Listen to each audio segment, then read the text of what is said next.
Hello, thank you for watching Jason Adam TV on Blued, Jason Adam TV on YouTube, and American Teacher on YouTube. If you haven't, please click subscribe and give us a thumbs up.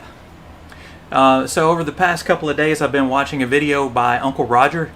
He is a comedian and he's talking about BBC chef making egg fried rice. So he does not like the BBC chef's method of making egg fried rice.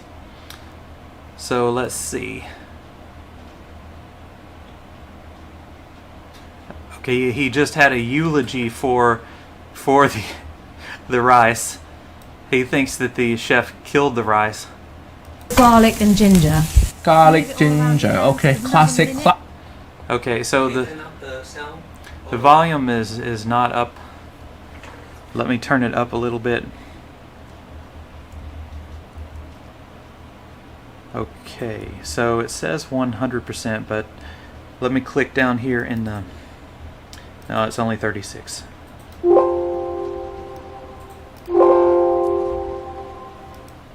Classic Asian seasoning. Okay, this one okay. And then you want to put all the other ingredients in. Rice. Oh, the sad gloopy rice. Okay, so he's complaining about the consistency of the rice. The consistency is the way the rice feels in your mouth. He calls it gloopy, which is sticky and mushy at the same time. This look okay, but look too healthy. Where your MSG? Okay, and we talked about MSG yesterday, which is monosodium glutamate. It's a type of flavor enhancer that's used in a lot of Chinese cuisine. Yesterday I was talking about how MSG got a bad name in America during the 90s and early 2000s. There were some, secondhand stories about health problems caused by MSG, and many people were afraid to eat MSG foods after that. Okay, if you have any questions or comments, please leave them, and I'll try to answer them during the live stream. Thank you for watching Jason Adam TV and American Teacher TV. Hello, Derek Payne on Blued. You're happy in life, use MSG. Put MSG in everything. It'll turn it better. You just get a baby, put MSG on baby. It'll be better baby, smarter. And that's done. Okay, I'm skeptical about the MSG making your baby smarter. Time to plate up. The colours are still vibrant.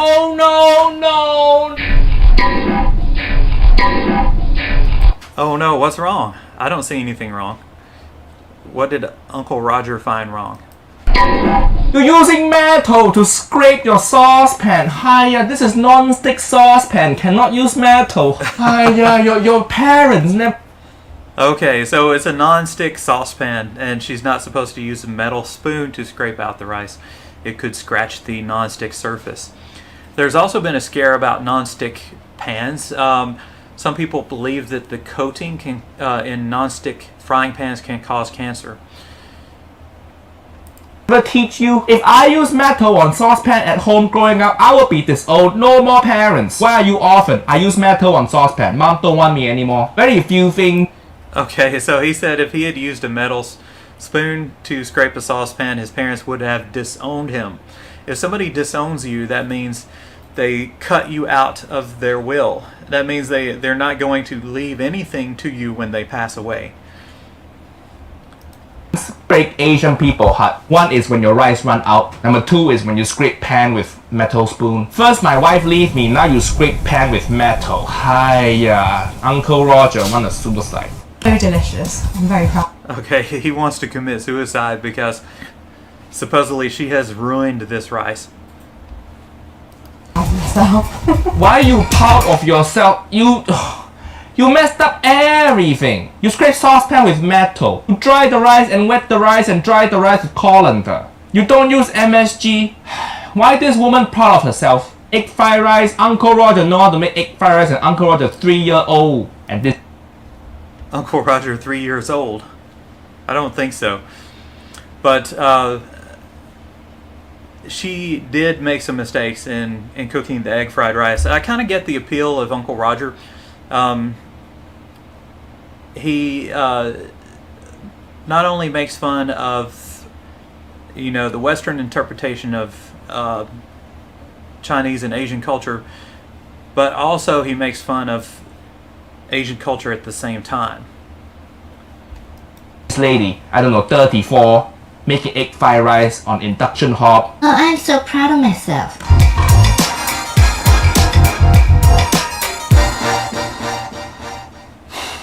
BBC Good Food, this is not good video. People use this video, make egg fried rice, and they think egg fried rice disgusting. Not good for Chinese culture. BBC Good Food, next time you want to make egg fried rice video, ask Uncle Roger.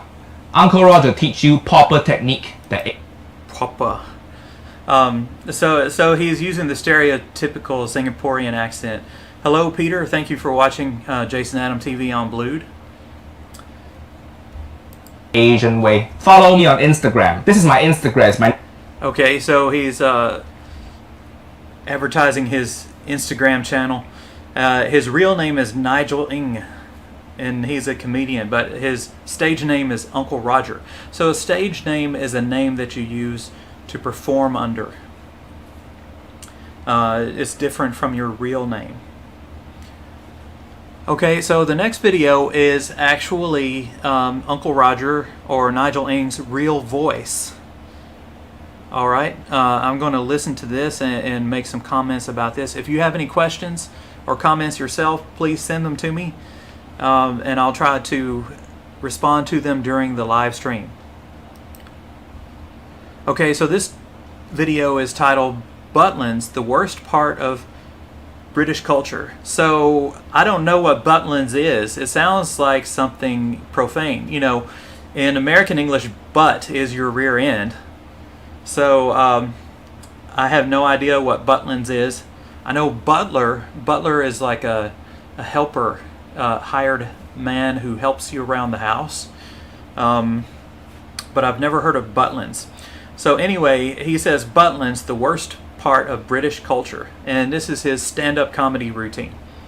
So let's give a listen to this. This is his real accent? Yeah, this is Uncle Roger's real accent. Just finish his whole video. Right.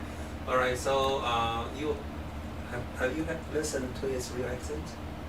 I'm just about to. Alright, this is his real. You will be surprised.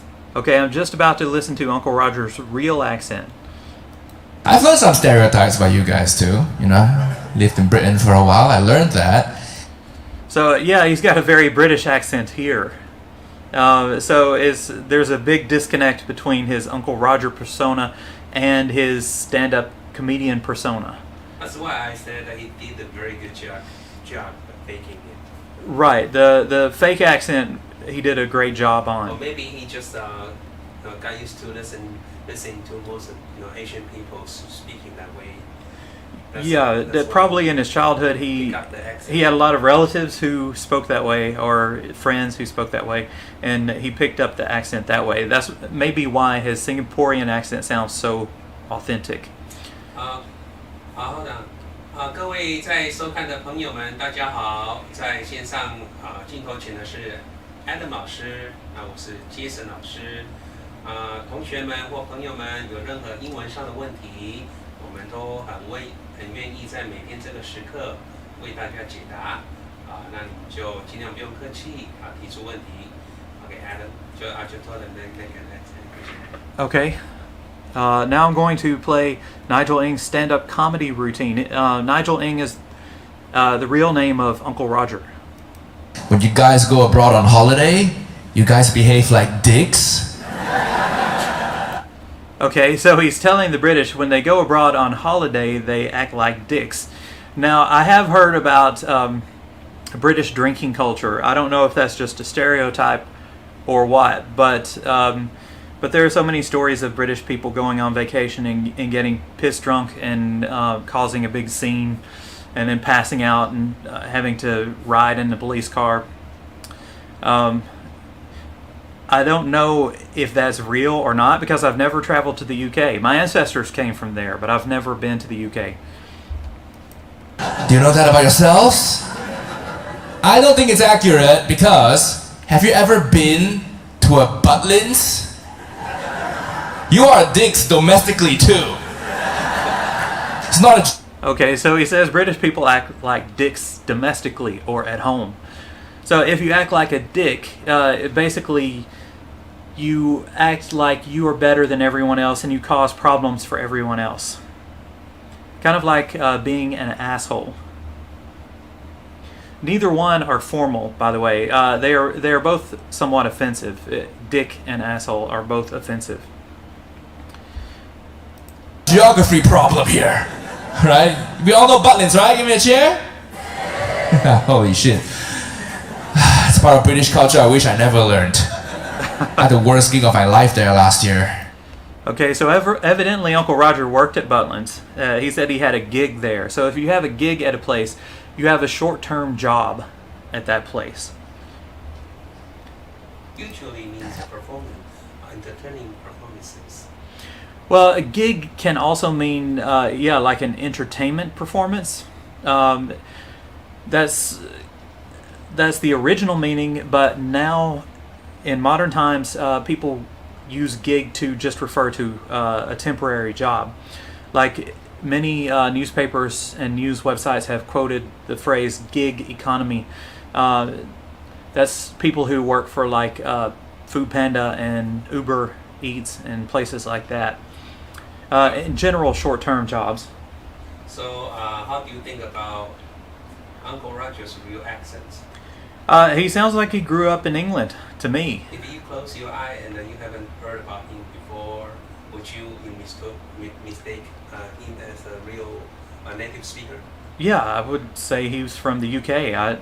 I can't tell any accent other than UK accent from what I've heard of UK accents. He sounds like he came from the UK. For one thing, I was amazed by his, mimicking of the fake, the accent. Secondly, for the other, I think he looked much younger in this video. Oh, he does look quite a bit younger in this video. I didn't notice that. Like different person, right? Yeah, well, I mean, he's kind of more dressed up. In the Uncle Roger video, he's wearing an orange shirt. He kind of looks like he escaped from prison or something. In the Uncle Roger video. Look like a redneck or something. Well, not a redneck. The orange shirt is a weird choice of color. Because in America, orange usually is worn by prisoners. I mean, a bright orange shirt like that. Now, when you walk past the Weatherspoons at 2 in the afternoon, imagine if all those people went to a resort. Okay, I don't get this because I've never been to Witherspoons. But evidently it's a place that dicks frequent. Just alcoholics in sandals. Okay, alcoholics in sandals. So kind of like the rednecks of the UK, I guess. If I have to, equate it to any stereotyped group in the U.S., I would say maybe these people are kind of like the rednecks of the U.S. Hello, thank you for watching Jason Adam TV on Blued and YouTube and American Teacher on YouTube. If you haven't, please give us a thumbs up and subscribe. Right now I'm listening to Uncle Roger's stand-up comedy routine about Butlins in the UK, the worst part of British culture. So if you have any comments, let me know. You want to see third world people in the first world country? Butlins, that's where you go. Okay, third world people in a first world country. Kind of reminds me, I went to a coon hunting competition one time. And I commented to my dad that the people there looked like extras from the Dukes of Hazzard. Now, if you didn't grow up in the U.S., you probably don't know about the Dukes of Hazzard. But they were kind of a redneck family. But they didn't drink and get drunk and things like that. But they drove fast cars and went to honky tonks and things like that. I guess they did drink. They went to honky tonk.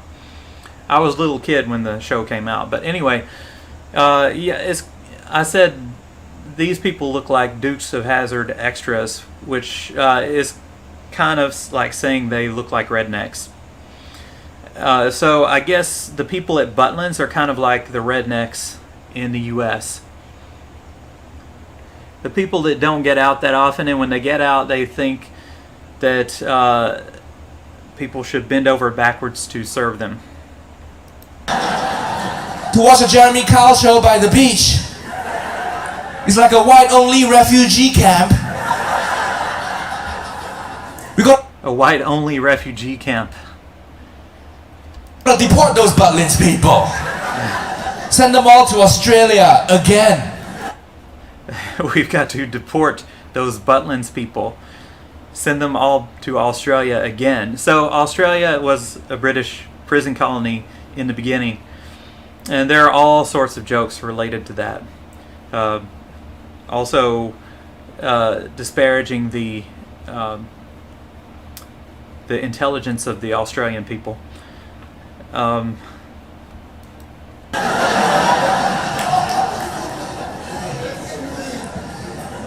Yeah, nobody outside the UK knows Butlins. You know, Max, you know Butlins? No, right? It's a very British thing. I'm the only one who knows.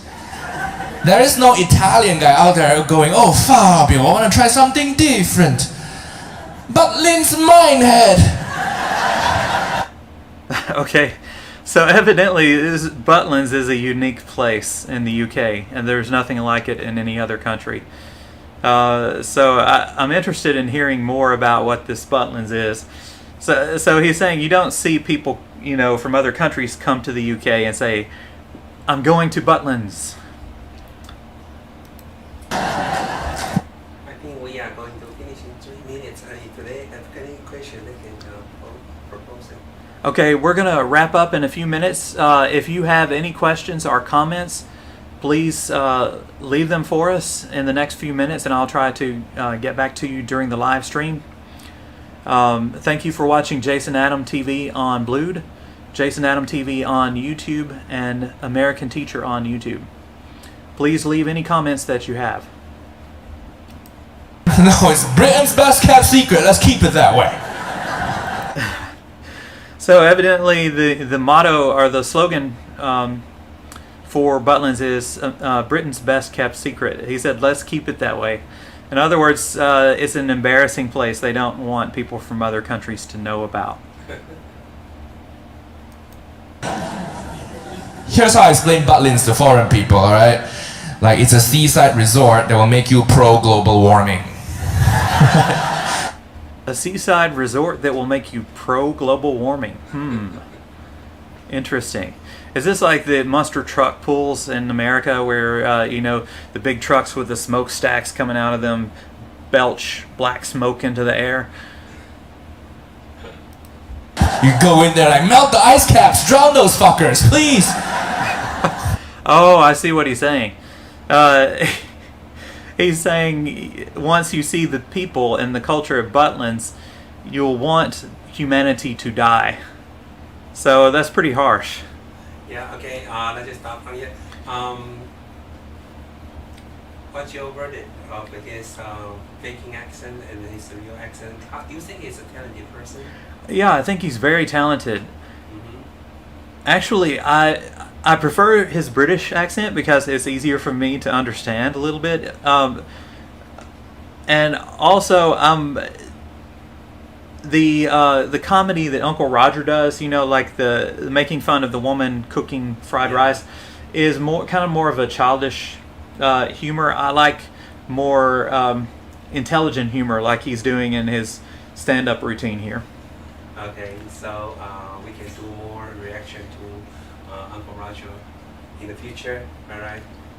Tomorrow we are going to talk about the food making process. Food making process. Okay. Yeah, some interesting food like how hot dogs are made. How hot dogs are made. Yeah, or chips. You know, like potato. What is that? Okay. Potato chips. Yeah, potato chips. One of my teachers once told me if we knew how hot dogs were made, we'd never eat them again. So I'm kind of afraid to see that, because hot dogs are delicious. At least American hot dogs. Now I don't know what happened in Taiwan, but most of the Taiwan hot dogs can't hold a candle to American hot dogs. The flavor. I love smoked bratwurst, but in Taiwan you can find it at some stores, but it's expensive compared to in the U.S. What was that model I saw yesterday that you tried to correct? A model. It's okay to not be okay. Oh, I think you were reading something about Simone Biles, the athlete. Yeah. It's okay to not be okay. Yeah. It's basically just a recent saying that encourages. Tomorrow, right? Right. It encourages people to take care of their mental health first before anything else. We are not perfect, So Yeah. It's okay to No not one be is okay. perfect. Right. All right. We'd like to thank you for watching Jason Adam TV. We'll try to be online tomorrow sometime around 5:30 p.m. If you can, tune in to Jason Adam TV Blued, Jason Adam TV YouTube, or American Teacher on YouTube. If you haven't, give us a thumbs up and subscribe. Thank you for watching. Bye-bye. Bye-bye.